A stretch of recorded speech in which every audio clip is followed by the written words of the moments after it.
ما كان محمد أبا أحد من رجالكم ولكن رسول الله وخاتم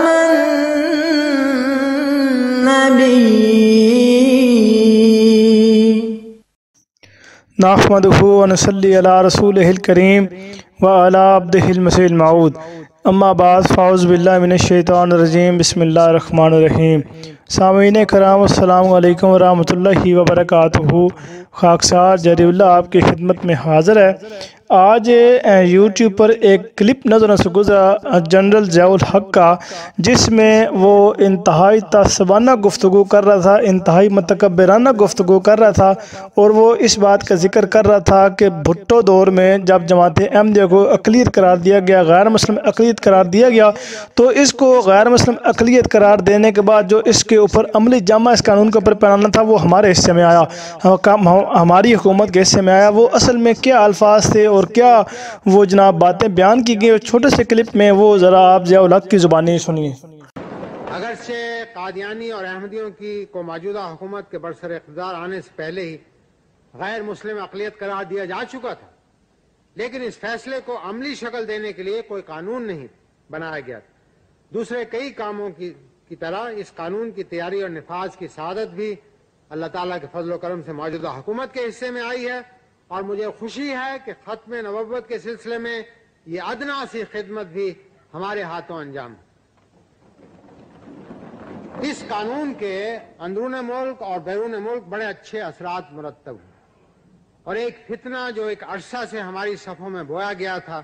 اس کا قلع کما ہو چکا ہے.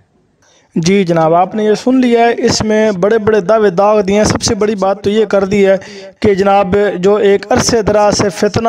ہماری صفوں میں شامل تھا، اس فتنے کا قلعہ کما کر دیا. یعنی ہر دور میں یہ لوگوں نے یہ سمجھا کہ ہم نے جماعت احمدیہ کو ختم کر دیا، جماعت احمدیہ کی اینٹ سے اینٹ بجا دی ہے، جماعت احمدیہ کا نام ہندوستان سے نکل نہیں سکتا، قادیان سے نہیں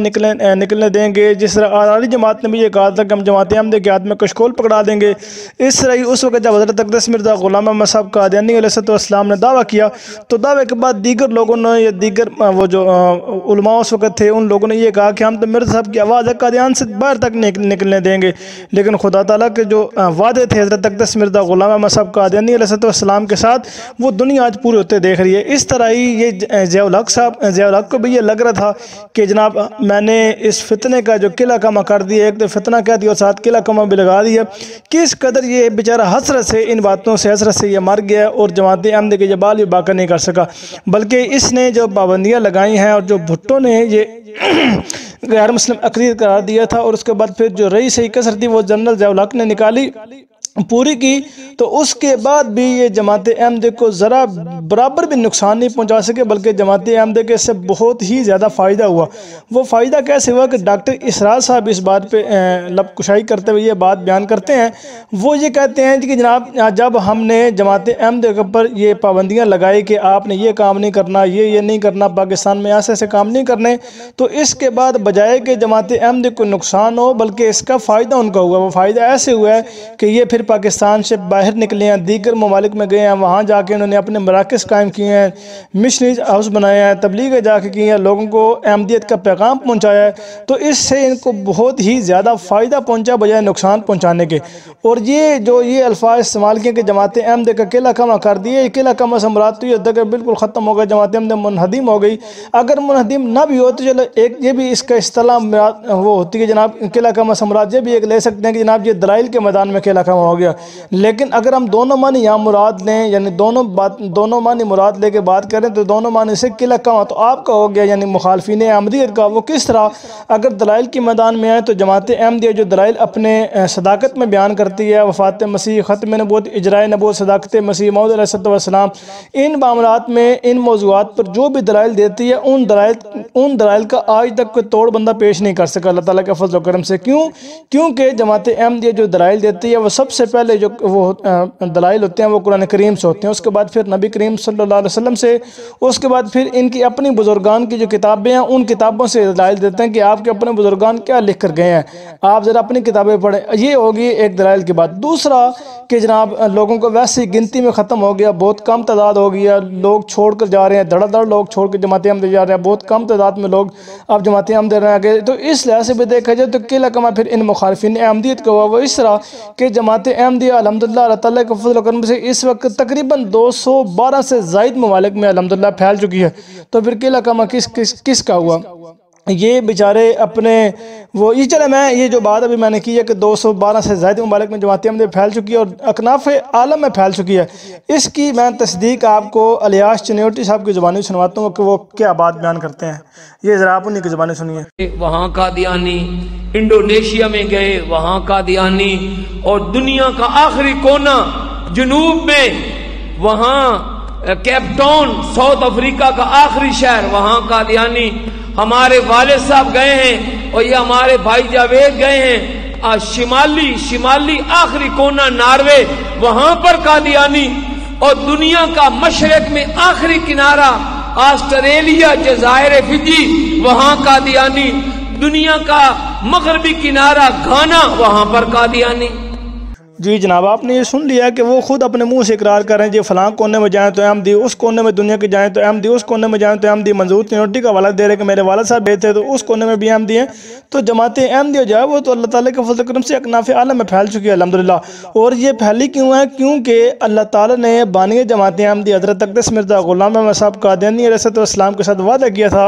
اور وہ وعدہ اللہ تعالیٰ نے پورا کر کے دکھایا، اور پھر یہ بھی فرمایا کہ کوئی نہیں کہ جو اس کو روک سکے۔ دنیا نے طاقت لگائی ہے، حکومتوں نے طاقت لگائی ہے، لیکن سارے ناکام و نامراد رہے ہیں اور حسرت سے اس دنیا سے گئے ہیں، کسی قسم کا کوئی نقصان وہ نہیں پہنچا سکے۔ جو انہوں نے منصوبے جماعت احمدیہ کے خلاف بنائے ہیں، اللہ تعالیٰ نے وہ منصوبے انہی کو پلٹ دیے ہیں، اور ان منصوبوں سے بجائے نقصان ہونے کے جماعت احمدیہ کو اللہ تعالیٰ کے فضل و کرم سے فائدہ ہوا ہے۔ اور ختم نبوت کی بات کرتے ہیں، ختم نبوت پہ تو یہ بات کرنے کو تیار ہی نہیں ہوتے، یہ تو ختم نبوت پہ بات ہی نہیں کرتے۔ ان کی ختم نبوت ایسا یقین کریں کہ ختم نبوت کے ان کے اوپر ایسا ڈر ان کے دماغ میں بیٹھ کے ان کے ذہنوں میں بیٹھ چکا کہ ختم نبوت پر یہ بات ہی نہیں کرتے۔ ان کے اپنے لوگوں نے ایک دوسرے کے اوپر ختم نبوت کا منکر کہا کہ ایک دوسرے کے اوپر کفر کا فتویٰ لگایا ہوا ہے۔ جاؤ لگ جی تو سیدھے ٹر گئے ہو، اے عوام جڑی مقرر علی ہے، کہ کوئی بھی بندہ گال کرنے جوگا نہیں ہے، کوئی بندہ یہ بات آپ کو تو مذہب کا پتہ ہی نہیں تھا، آپ کو تو شریعت کا پتہ ہی نہیں تھا، کسی قسم کا کوئی پتہ ہی نہیں تھا، بس یہ پتہ تھا کہ بھائی میں نے یہ کام کر کے اپنے آپ کو آگے لانا تھا کہ لوگ میرا نام بھی لیں، بے شک میں جو مرضی کرتا رہوں، بس ختم نبوت کا نام لوں گا، ختم نبوت کا کارڈ استعمال کروں گا، تو یہ کارڈ استعمال کرنے کے بعد جناب لوگ مجھے پروٹوکول دیں گے۔ لیکن جو حقیقت پسند لوگ ہیں، جو جماعت احمدیہ میں شامل نہیں ہیں، میں ان کی بات کر رہا ہوں کہ جو جماعت احمدیہ میں شامل نہیں ہیں اور حقیقت پسند لوگ ہیں، وہ یقین کریں کہ ذلت و رسوائی سے یاد کر رہے ہیں ضیاء الحق کو۔ اور یہ پیش گوئی تھی حضرت مرزا طاہر احمد صاحب خلیفۃ الشرابیہ جماعت احمدیہ کے چوتھے خلیفہ تھے مرزا طاہر احمد صاحب رحمۃ اللہ علیہ، انہوں نے یہ الفاظ بیان فرمائے تھے کہ دنیا تو میں ذلت رسوائی سے یاد کرے گی۔ میں اس پر ایک ویڈیو بنا چکا ہوں، اس میں میں نے وہ کچھ لوگوں کے ٹپس ڈالے ہیں کہ کس طرح لوگ اس کو ذلت و رسوائی سے یاد کریں ضیاء الحق کو۔ تو جماعت احمدیہ جو ہے وہ اللہ تعالیٰ کے فضل و کرم سے لوگ ان کی عزت بھی کرتے ہیں، عزت و اکرام بھی ہے، عزت و احترام بھی ہے، لیکن دیگر جو مسلمان اپنے آپ کو مسلمان کہتے ہیں اور وہ سرکاری مسلمان جو ہیں، ان کی کوئی کسی قسم کی عزت نہیں ہے، دلائل کے میدان میں وہ پیچھے ہیں، کسی قسم کی نہیں دے پاتے۔ میں ان کو اللہ تعالیٰ رحم کرے، ہم غیر احمدیوں کو یعنی نان احمدیوں کو ہم حقارت کی نظر سے نہیں دیکھتے، بالکل کسی قسم کی کوئی حقارت کی نظر سے یا متکبرانہ نظر سے، اللہ تعالیٰ معاف کرے، ایسا بالکل بھی نہیں ہے۔ لیکن جو یہ دعوے کرتے ہیں، بلند و بانگ دعوے کرتے ہیں، اور جو ان کی زبان ہے، ان زبانوں کی وجہ سے ہم ان کو یہ کہتے ہیں کہ یہ دلائل کے میدان میں اس قدر پست، اس قدر پیچھے چلے گئے ہیں کہ یہ بالکل سوچ بھی نہیں سکتے کہ جماعت احمدیہ دلائل کے میدان میں کہاں پہنچ چکی ہے۔ کیوں؟ اس لیے کیونکہ جماعت احمدیہ کے لوگوں نے قرآن پاک کا دامن پکڑا ہوا ہے، ہم نے قرآن کو نہیں چھوڑا، قرآن کو دامن سینے سے لگائے، اور قرآن سے یہ ہم دلائل دیتے ہیں، قرآن سے یہ استنباط نکالتے ہیں، قرآن سے ہم اپنی باتیں بیان کرتے ہیں، قرآن سے یہ اپنا دعویٰ پیش کرتے ہیں، قرآن سے یہ اپنے دلیل پیش کرتے ہیں، اور اس کے بعد پھر لوگوں کہتے ہیں جی آؤ ہم سے بات کرو قرآن سے، لیکن قرآن سے کوئی بات کرنے کو تیار ہی نہیں ہوتا۔ بلکہ ایون یہ تو مولوی نے اپنی کتابوں میں لکھ دیا کہ جماعت احمدیہ کے لوگوں سے قرآن و حدیث پر بات نہ کرو، جماعت احمدیہ سے اگر آپ نے بات کرنی ہے تو صرف آپ کردار کی بات کرو، حالانکہ یہ خود مانتے آئے ہیں۔ اس پر میں انشاءاللہ ایک الگ سے ویڈیو بناؤں گا یہ بھی جو میں بات کرنے لگا تھا اس پر انشاءاللہ الگ سے میں ویڈیو بنا کے اس میں یہ ثابت کروں گا کہ یہ جو باتیں اور شگوفے چھوڑتے ہیں یہ ان کے اندر کس قدر ڈر ہے، کس قدر خوف و ہراس پھیل چکا ہے جماعت احمدیہ کے دلائل و براہین کا کہ یہ اس کا اندازہ بھی نہیں کر سکتے۔ اللہ تعالیٰ ان لوگوں کو سمجھنے کی توفیق دے اور اللہ تعالیٰ ہمیشہ ہمیں حق بات کہنے کی توفیق دے، اور جو یہ قلعہ کما کی یہ بیچارے حسرت سے قبر میں چلے گئے ہیں اور یہ کس قدر ذلت و رسوائی ہے، اللہ تعالیٰ رحم کرے، اللہ تعالیٰ ہم سب کو اپنے حفظ و امان میں رکھے، آمین ثم آمین، وما علینا الا البلاغ المبین۔ السلام علیکم ورحمۃ اللہ وبرکاتہ۔